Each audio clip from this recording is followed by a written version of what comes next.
तो इस फिल्म की शुरुआत में हमें दो सिस्टर्स से मिलवाया जाता है जो एक नई चर्च के लिए काम कर रही थी। सिस्टर पैक्सटन और सिस्टर बर्नीस। इन्हें चर्च के लिए न्यू मेंबर्स लेकर आने थे। जिन लोगों ने उनकी ऑफर एक्सेप्ट की थी, ये लोग उनके घर जाकर उन्हें चर्च के लिए इनविटेशन देने वाले थे। रास्ते में इन दोनों सिस्टर्स को कुछ लड़कियां मिल जाती हैं जो सिस्टर पैक्सटन को बुली करती हैं और सिस्टर पैक्सटन दुखी होकर रोने लग जाती हैं, जिससे हमें पता चलता है कि वो बहुत भोली और बहुत नरम दिल की हैं। ये देखकर सिस्टर बर्नीस उन्हें समझाती है कि आपको अपने आप को मजबूत करना होगा, ऐसे रोने से कुछ नहीं होगा जिंदगी में। खैर, बातें करते हुए ये लोग मंजिल पर पहुंच ही गए थे। रास्ते में बारिश भी होना शुरू हो गई थी और ये दोनों भीगे हुए भी थे। ये लोग आए थे मिस्टर रीड्स के घर, जिन्हें रिलियन के बारे में कुछ सवाल करने थे।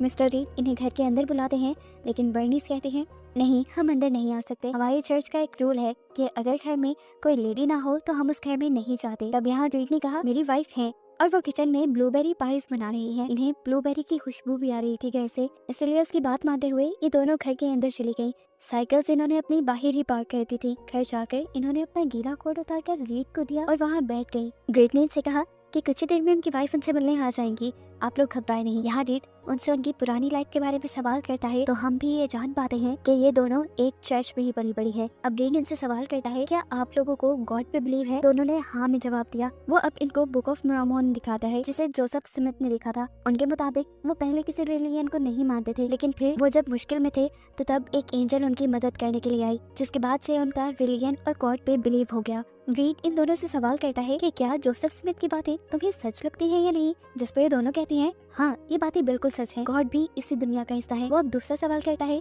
क्या तुम्हें मौत के बाद दूसरी जिंदगी पे बिलीव है, जिस पर भी इन दोनों ने हाँ बोला। सिस्टर पैक्सटन कहती है जब मैं मरूंगी तो मैं एक बटरफ्लाई बनके अपनों की फिंगर पे बैठूंगी और उन्हें बताऊंगी कि मैं मरने के बाद भी उनके साथ हूँ। फिर वो उनसे सवाल करता है कि क्या एक आदमी का ज्यादा शादियां करना ठीक है? पैक्सटन फौरन कहती है मेरे लिहाज से तो नहीं ठीक। तब वो उससे पूछता है क्यों, तुम्हारी दो चर्च वाले इस रूल को मानते हैं? तब सिस्टर बर्नीस बोली हाँ ऐसा है, लेकिन वो इसलिए क्योंकि हमारे चर्च वाले अपने मेंबर्स बढ़ाना चाहते हैं और एक फैमिली के जितने मेंबर्स होंगे उतने ही चर्च के मेंबर्स भी बढ़ेंगे, इसलिए उन्होंने ये रूल रखा। जिस बात पर उस आदमी ने कहा नहीं ऐसा नहीं था, मैं बताता हूँ। जोसेफ ने अपनी अय्याशी के लिए ज्यादा शादियां की थी और उसको फॉलो करते हुए ये लोग ज्यादा शादियां करने लग गए और इस सब को रिलीजन का नाम दे दिया। ये सुनकर अब दोनों सिस्टर्स एकदम से बहुत ज्यादा हैरान हो गई। इस आदमी को तो उनसे ज्यादा नॉलेज था। फिर उसने इन दोनों को बताया कि मैंने काफी सारे रिलीजन पढ़े हैं और अब तक का मेरा निचोड़ ये है कि तुम जितना ज्यादा जिस रिलीजन को पढ़ोगे तुम्हें लगेगा कि तुम उतना उस रिलीजन को कम जानते हो। इसके बाद वो उठकर लॉन्च से कमरे की तरफ चला जाता है और कहता है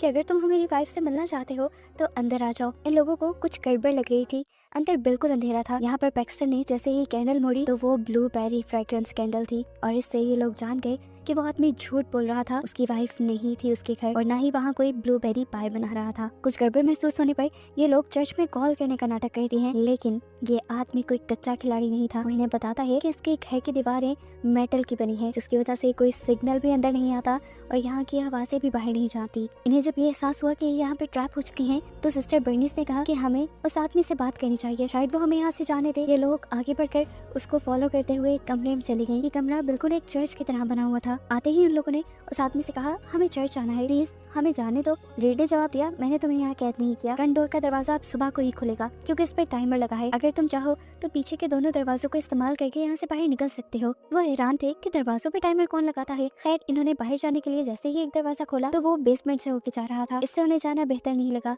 और जब इन्होंने दूसरा दरवाजा खोला तो ये भी बेसमेंट से ही होकर बाहर जा रहा था और अब तो इनको बिल्कुल लगने लगा कि इस आदमी ने जानबूझकर उन्हें यहाँ फंसाया है। सीन कट होकर हमें फादर को दिखाया जाता है जो सिस्टर्स के अभी तक वापस ना आने पे काफी परेशान थे और वो उन्हें ढूंढने के लिए निकल जाते हैं। अब इन्होंने बाहर निकलने का उससे नहीं पूछा क्योंकि वो जानते थे ये आदमी उन्हें यहाँ से बाहर नहीं निकलने देगा। वो आदमी नॉर्मली इनसे बातें करना शुरू कर देता है और इन्हें मोनोपोली नाम की एक गेम दिखाता है और सेम उसी पैटर्न जैसे और भी गेम्स दिखाता है जिन्हें खेलने का तरीका सेम था, लेकिन उनके नाम चेंज थे। यहाँ पे बर्नीस को एक लेटर ओपनर दिखा जिसे उसने उठा के अपने पास छुपा लिया मुश्किल वक्त में इस्तेमाल करने के लिए। अब इस आदमी ने बोलना शुरू किया और कहा देखो ये सभी गेम्स सेम है, इन्हें खेलने का तरीका भी सेम है, फिर भी लोग इन्हें खरीदते हैं और बहुत ही शौक से खेलते हैं। इसके बाद वो 3 रिलीजन की होली बुक्स इनके सामने टेबल पे रखता है और इन्हें बताता है कि मैंने ये तीनों पढ़ी हैं, इन तीनों में सेम बातें लिखी हुई हैं, जिसका मतलब था कि एक ही रिलीजन बस ठीक है और बाकी रिलीजन ने पिछले रिलीजन को कॉपी किया है। वो यहाँ पर इन्हें ये भी कहता है कि तुम्हारी चर्च भी फेक है, ना जाने किसने किसको कॉपी किया है। इनकी बातें सुनते सुनते सिस्टर बर्नीस अपने कोट में हाथ डालती है।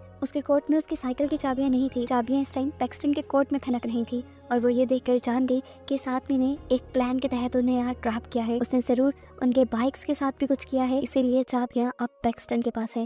वो उसके ट्रैप को समझकर उसका सारा लेक्चर सुनकर उससे कहती है, आप जो भी कहे, आपका इस सारा लेक्चर सुनने के बाद भी मुझे गॉड पे और अपनी रिलीजन पे बिलीव है। उसकी बात सुनकर मिस्टर रीड वहाँ पे मौजूद 2 दरवाजों पे बिलीव और डिसबिलीव लिख देता है और कहता है कि अगर तुम गॉड पे बिलीव रखती हो तो बिलीव वाले दरवाजे से जाओ, मैं भी देखता हूँ तुम्हें गॉड क्या सही रास्ता दिखाते हैं या नहीं। ये लोग अब गॉड पे बिलीव करते हुए बिलीव वाले दरवाजे के अंदर चली जाती हैं। यहाँ पे बहुत अंधेरा था। इन्होंने मोबाइल की टॉर्च ऑन की तो इन्हें वहाँ पे एक टेबल और चेयर दिखा और एक दूर छोटी सी विंडो भी दिखी जिसे लकड़ी से सील किया गया था। ये लोग चेयर उठाकर उस विंडो की सील तोड़ने की कोशिश करती हैं, लेकिन एक लकड़ी से ज्यादा वो इसे तोड़ नहीं पाई। अब सिस्टर बर्निस पैक्सटन को वो लेटर ओपनर देती है जो उसने उस आदमी के रूम से चुराया था। वो पैक्सटन को कहती है कि मैं इस आदमी को बातों में लगाऊंगी और जब मैं कुछ खास वर्ड्स बोलूंगी तो तुम ठीक वक्त पे उस आदमी के ऊपर हमला कर देना, जिसके बाद हम दोनों बचकर यहाँ से निकल जाएंगे। अब ये लोग यही डिस्कस कर रहे थे कि एक चादर में लिपटी हुई औरत इनके सामने आकर बैठ गई। उसके हाथ में एक जहर वाली पाय थी। वो अब नीचे बैठकर कुछ दुआएं पढ़ने लग जाती है और रीड की आवाज इन्हें बताती है कि ये औरत एक प्रॉफिट है, एक पैगंबर है और ये यहाँ पे अब जहरीली पाई खाएगी और मर जाएगी, जिसके बाद ये औरत तुम्हें ये बताएगी कि उसने मरने के बाद आफ्टर लाइफ में क्या देखा। ये बात सच में मानने वाली नहीं थी, लेकिन खैर ये लोग यहाँ पे रुक गए। सिस्टर बर्नीस ने ऊपर जाकर देखा कि रीड ने अपने घर का एक मॉडल बनाया हुआ था और वो उस मॉडल में उन लड़कियों को जहाँ चाह रहा था वहाँ रख रहा था, जैसे वो लड़कियां इनकी कठपुतलियां हो। जब वो इस काम में बिजी था तो उसने चुपके से एक दरवाजे से निकलकर दूसरे डिस्बिलीव वाले दरवाजे में जाने की कोशिश की ताकि वहाँ से वो निकल पाए, लेकिन उसने देखा कि ये दोनों ही दरवाजे बेसमेंट के अंदर जा रहे थे, एक ही बेसमेंट के अंदर। डिस्प्ले वाले दरवाजे पे वापस आकर उसने देखा कि वहाँ पे एक माचिस पड़ी है जिसे वो उठाकर यहाँ पे आग लगा सकती है, लेकिन जब उसने वो लेने की कोशिश की तो उसके हाथ नहीं लगी, इसलिए जल्दी से वो अपने वाले दरवाजे में वापस चली गई, जहाँ जाकर उसने देखा कि वो औरत जिसे रीड प्रॉफिट कह रहा था वो जहरीली पाई खाकर मर चुकी है। उसके मरते ही रीड इन दोनों से कहता है कि तुम उस औरत की नसें और सांसें चेक करो, क्या वो मर गई है। ये लोग जब चेक करते हैं वो औरत सच में मर चुकी थी, जिसके बाद रीड ने कहा कि अब ये औरत उठेगी और तुम्हें बताएगी कि उसने आफ्टर लाइफ में क्या देखा। वो यही बात करता है कि अचानक उनके घर की बेल बज जाती है। ये दोनों जानती थी कि फादर ही आए होंगे यहाँ उनको ढूंढते हुए, लेकिन रीड ने जाकर झूठ बोल दिया कि मेरे घर पे इस टाइम कोई भी नहीं है, बाहर साइकिल्स भी नहीं थी, इसीलिए उसकी बात को सच मानते हुए फादर वहाँ से चले गए। यहाँ दूसरी तरफ ये लोग रीड के रूम से वो माचिस ले आई थी जो इनके पास थी। वो बेसमेंट में ये माचिस ऑन करके फादर को ये साइन देना चाहती थी कि वो यहीं पे ट्रैप है, लेकिन इससे पहले ही फादर यहाँ से चले गए। अभी वो यही सब कर रही थी कि पीछे से वो औरत भी जिंदा हो गई जिसे वो प्रॉफिट कह रहे थे। औरत ने जिंदा होते ही इन्हें बताया कि उसने मरने के बाद एक क्लाउड देखा जो जन्नत नहीं था और ये सब भी असल नहीं है। ये कहते ही यहाँ पर रीड आ गया और उस औरत को ले गया। ये सब चीजें देखकर बर्निस मानने को तैयार ही नहीं थी। वो रीड से पूछती है तुमने ये सब कैसे किया। वो मरी थी, मैंने भी चेक किया था। बर्निस इस टाइम फुल कंफ्यूज हो चुकी थी। वो उससे कहती है क्या पता ये उसका नियर डेथ एक्सपीरियंस हो, क्योंकि मैंने भी बचपन में नियर डेथ एक्सपीरियंस किया हुआ है और जब मैं बिल्कुल मरने के करीब थी तब मैंने भी ऐसी ही कुछ चीजें हेलुसिनेट की थी, लेकिन फिर गॉड ने मुझे एक नई लाइफ दे दी। ये सारी बातें करके असल में सिस्टर बर्निस रीड को डिस्ट्रैक्ट कर रही थी। बातें करते करते वो जोर से मैजिकल अंडरवेयर कहती है, यानी ये वो टाइम था जब पैक्सटन ने रीड के ऊपर हमला करना था। इससे पहले कि पैक्सटन उसे मार देती, रीड जल्दी से अपने पास से एक चाकू निकालकर सिस्टर बर्निस का गला काट देता है, जिसे देखकर पैक्सटन झुंझला गई। उसने पूछा ये क्या किया तुमने, जिस पर रीड ने कहा कि ये लड़की असल नहीं है, ये एक स्टिमुलेशन है। वो अब उसे मारने के बाद के कटे हुए हाथ से एक चिप निकालता है और उसे कहता है देखो ये इसकी चिप, जिस पर पैक्सटन कहती है ये चिप नहीं है, ये बर्थ कंट्रोल के लिए एक इम्प्लांटेशन है और मैं जानती हूँ तुमने जो सब किया वो कैसे किया। वो औरत जिसे तुम प्रॉफिट कह रहे हो वो सच में मरी थी, लेकिन फिर पहले मरने वाली औरत और दूसरी औरत दोनों चेंज थी। मैंने देखा था उनके बैठने के तरीके भी चेंज थे और इन औरतों के बदलने का काम तब हुआ था जब हम लोग ऊपर माचिस लेने के लिए आए। ये सब तुम्हारा कंट्रोल प्लान था और मैं जानती हूँ कि बेसमेंट में जरूर कोई गड़ा भी है जिसके अंदर वो औरत अभी मरी पड़ी होगी। रीड उसकी बातें सुनकर हंसने लगता है और उसे कहता है तुम ये सब साबित कैसे करोगी। तो पैक्सटन कहती है मैं वो सीक्रेट पैसेज ढूंढ लूंगी, जिस पर वो हंसने लग जाता है और कहता है यहाँ कोई सीक्रेट पैसेज नहीं। और ये सुनकर पैक्सटन दोबारा उसी बेसमेंट में जाती है सीक्रेट पैसेज ढूंढने के लिए और उसे मिल भी जाता है। हैरानकुन तौर पे उसकी थ्योरी बिल्कुल सच थी। वहाँ पैसेज में उस मरी हुई औरत की लाश भी पड़ी हुई थी। उसने वापस आकर रीड से कहा मैंने कहा था ना ये सब तुम्हारा कंट्रोल्ड है। उसकी ये बात सुनकर अब रीड परेशान होने के बजाय उल्टा खुश हो रहा था। असल में रीड चाहता था कि पैक्सटन ये सब कुछ समझे जो उसने किया। अब वो यहाँ के सारे रूम्स में जाती है। एक रूम ऐसा था जहाँ पर उसी की साइकिल का लॉक लगा हुआ था। वो अपनी साइकिल की इस्तेमाल करते हुए उस लॉक को जब खोलती है तो अंदर बहुत सारी औरतें कैद थी जिन्हें देखकर वो परेशान हो गई। अब उसके पास रीड आया और उसने कहा कि तुम्हें समझ आई कि असली रिलीजन कौन सा है, जिसके जवाब में वो एक लंबी स्टोरी सुनाना शुरू करती है। उसकी आवाज में दुख नजर आ रहा था। उसने बोलना शुरू किया और कहा कि तुमने सब प्लान किया हुआ था। जब से हम यहाँ आए तब से तुमने प्लानिंग करना शुरू कर दी। हमारे हाथ से हमारे कोट लिए और साइकिल की चाबियां निकाली, साइकिल को अंदर रखा और फिर तुमने वो सब करवाना शुरू कर दिया जो तुम चाहते थे। सारी चीजें तुम्हारे कंट्रोल में थी। मतलब तुम ये समझाना चाह रहे हो कि असली रिलीजन कंट्रोल है तुम्हारे ही मुताबिक। हम जिस भी रिलीजन को फॉलो कर रहे हैं वो सिर्फ हमारे माइंड को कंट्रोल कर रहा है। वो सब हमारी सोच नहीं है, बल्कि हमारे रिलीजन के थ्रू हमें कंट्रोल करवाया जा रहा है। ये सुनकर अब रीड खुश हुआ था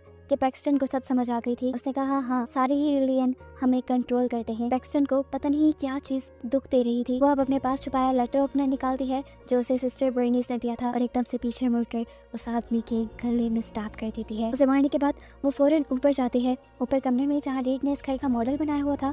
उसे देखकर वो यहाँ से बाहर निकलने का कोई रास्ता ढूंढने लगती है, लेकिन जैसे ही वो दरवाजों के पास आती है तो उसे देखने को मिलता है कि ये सारे दरवाजे एक दूसरे से इंटरलिंक्ड हैं। एक मेज की तरह बना हुआ है ये घर। वो इस पूरे घर में कई मर्तबा घूमी और वापस आकर वहीं पहुंच गई और उसे समझ आ गया कि शायद वो इस घर से नहीं निकल सकती। अभी वो इसी टेंशन में थी कि एकदम से जख्मी रीड उसके पास आया और उसके जिस्म में उसने स्टैब कर दिया। पैक्सटन भी अब मरने के करीब थी और इस टाइम पे रीड ने उससे कहा कि तुम गॉड को मानती हो, गॉड तुम्हारी बात सुनेंगे, तुम हम दोनों के लिए प्रे करो। यानी वो भी गॉड को मानता था, लेकिन पता नहीं क्यों गॉड से सब लोगों को बहका रहा था। पैक्सटन भी प्रे करती है और तब हम देखते हैं कि सिस्टर बर्नीस लड़खड़ाती हुई यहाँ आती है। पैक्सटन उसे देखकर बहुत ज्यादा खुश थी। वो यहाँ एक लकड़ी का टुकड़ा उठाकर रीड के गले में मारते हुए उसे जान से मार देती है। पैक्सटन खुश थी कि रीड मर गया था और अब उसकी साथी उसके पास थी, लेकिन कुछ ही देर में सिस्टर बर्नीस की डेथ हो गई, जो देखकर पैक्सटन को बहुत दुख हुआ। अब पैक्सटन दोबारा ऊपर गई और उसने दोबारा रीड के घर का मॉडल देखा और उसे एक खिड़की के बारे में पता चल गया जिससे वो बाहर निकल सकती थी। जल्दी से